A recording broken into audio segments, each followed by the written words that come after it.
Steve, look back first, I guess. Now that the dust Do has we have settled. to? Well, that's the point in a sense, isn't it? Because in the midst of everything that was going on, I guess it was one of your more disappointing performances, wasn't it? Well, I look back and analysed the first half in particular, and we didn't do too much wrong, and yet we're 2-0 down.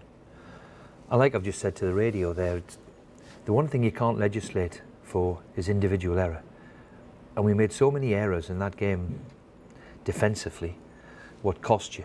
And whether you're playing in the Premier League, the FA Cup, or whether you're playing on a Sunday morning, if you make individual error, then you're going to have a difficult afternoon. And the one thing we've done is prided ourselves on not making mistakes like that. You know, to get out the division last year, our top goal scorer scored 9 goals. You know, this year our top goal scorer is Jelic. He's only been here a month, and he's got 3. So we've prided ourselves on being difficult to beat and difficult to play against, and not making their mistakes, which, you know, we made last week.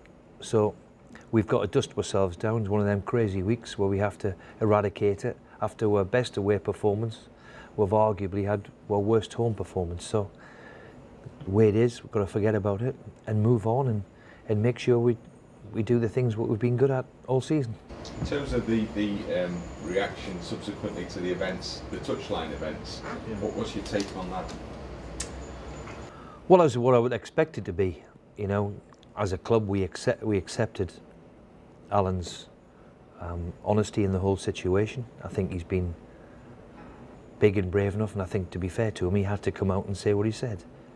I think we're all shocked. We were all shocked of what we've seen.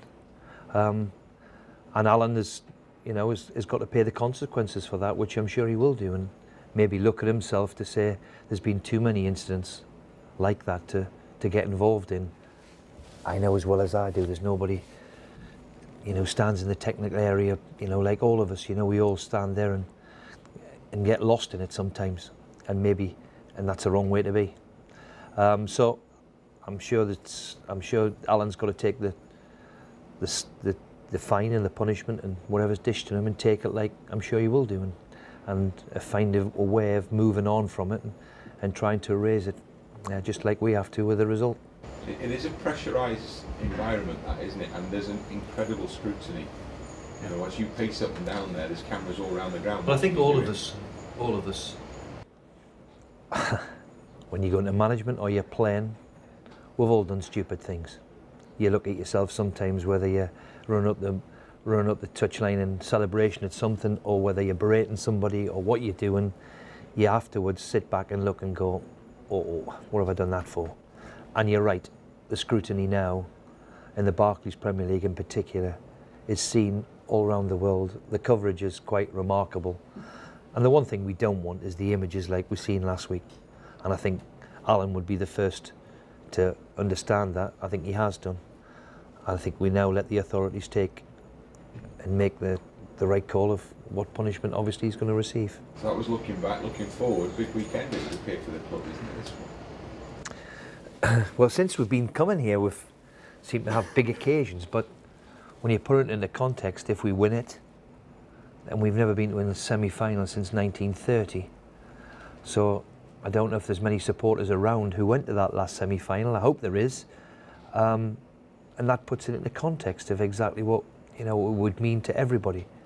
Of course, the Premier League, we all want to play and be part of the Premier League, of course we do. But there's nothing quite like the FA Cup too, and if you can get to the stage where you get to semi-final stages, then believe me, it's things that you look back on your career and think are good, are a really special occasion. And if you have the fortune to win it, then it stays with you a long, long time. At home against the side you've beaten twice already. Well, we've got a wonderful chance. We've got a wonderful chance, but then again, there's 8 teams left in it. Everybody's got a chance, and as we've seen last year in the competition, Wigan, my old club Wigan, won the thing, which I think everybody got a delight. The League Cup before that, Swansea won it. So there is a competition that the so-called smaller teams can win. On a one-off, you have to win 5 or 6 games and you can win a trophy. Now we've won 3 or 4, so we've got to obviously, you know, win the next big couple of games coming up. And if we can beat Sunderland tomorrow, it'll be a great occasion for everybody.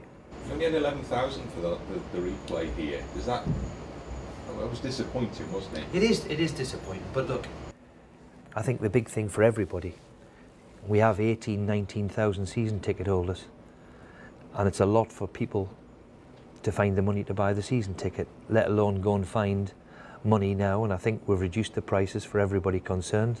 I think even the Sunderland fans will agree that the pricing, we've priced it, in my opinion, right. They've sold their allocation. I hope that we can, obviously the people of Hull can dig deep and find the money, which we know is difficult. You know, if we were letting everybody in for free, we'd fill the place, I'm sure, but people find it very difficult, especially from these parts, to just physically find the money to go and, you know, and spend it on a football match, which is sad. Sunderland have proved to be a cup team primarily this season so far, haven't they? Well, I think if you ask Gus, he'd probably like it the other way around, because they've had a wonderful, wonderful run in the cups, and who they've beaten the cups has been quite incredible. You know, to beat Manchester United and beat Chelsea in the last cup competition has been a wonderful achievement. I'm sure if you ask Gus, though, you'd be thinking, I bet you'd like a few more wins in the Premier League rather than cup runs, but it's give them a lift. And as you've seen last week at Wembley, you know, they had a wonderful following. People remember the occasion, remember the day, and they played very well. You know, took a wonder goal from Yaya Toure and Nasri, because for a large part of the game they were right in there with an unbelievable chance of winning the thing. Does it mean any more to you potentially to knock them out? No, I think we're all bored with me and Steve Bruce and the Sunderland saga. It's gone, it's history. We've all moved on, and it's another game as far as I'm concerned. Thank you. Steve, you speak with a lot of fondness about the FA Cup. What is it about that competition that really attracts you to it? Well, I've just said to the radio there that I remember my first semi-final as a player, and it was a boiling hot day against Oldham back in 1990 it was, and I think I was 30 at the time as well.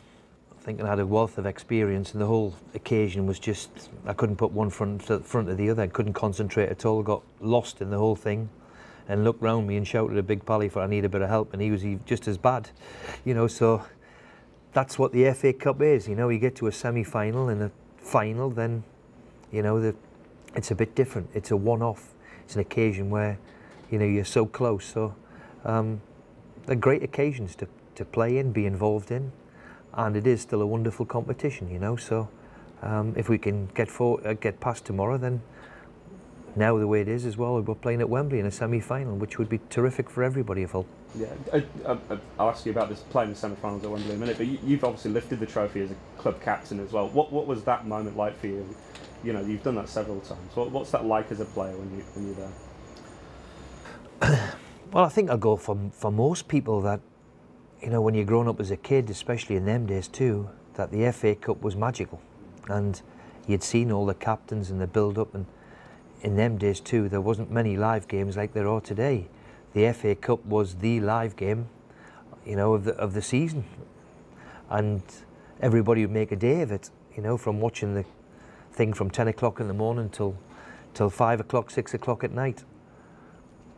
And for me too, to be captain is one thing. To lead a team out at Wembley with 20 minutes to go, we're 4-0 up, so you know you're going to walk up the stairs and try and get yourself prepared. But you know, I speak about it now as if it was yesterday, and it was 20 years ago, which is quite remarkable in itself. But still, you know, as I've said before, when you've got your slippers on, your old cardigan, then them are the ones that you remember and think, yeah, great days and great times and special. Obviously, the lure of Wembley is always the big thing for a player.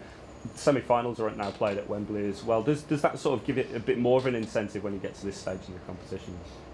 Well, whenever you play at Wembley, it'll be a full house, a semi-final. It'll be a full house, a big occasion, and it's always a bit special because you don't go out there very often. It's a wonderful stadium, wonderful arena, and of course the prize is huge at the end of it. So whether you're going to a semi-final or final, they are things that you can remember back in. And as I said, for our club, you know, not to be there since 1930 is quite unbelievable.